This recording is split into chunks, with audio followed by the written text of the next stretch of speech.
আপনি দেখেন আপনার স্ত্রী এবং আপনি শুয়ে আছেন পাশাপাশি, আপনি একটা মোবাইল টিপতেছেন, আপনার স্ত্রী মোবাইল টিপতেছে, কে কখন ঘুমাইতেছে কেউ জানে না, কেউ জানে না। কারো প্রতি কারো কোনো ভালোবাসা নাই, কারো প্রতি কারো কোনো আগ্রহ নাই, কেউ কারোর সাথে সময় কাটায় না, কেউ কারো ব্যাপারে কনসার্ন নয়। এভাবে আমরা আমাদের নিজেকে তৈরি করেছি।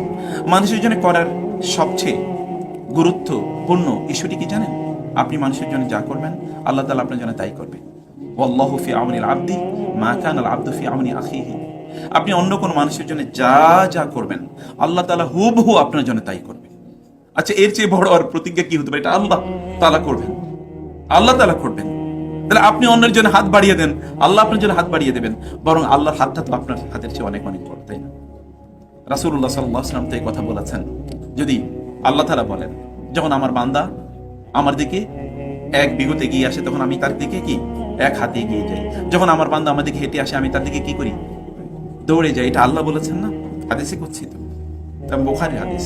আল্লাহ তাআলা এগিয়ে দৌড়ে যান। আল্লাহর দৌড় আর আপনার দৌড়ের মধ্যে পার্থক্য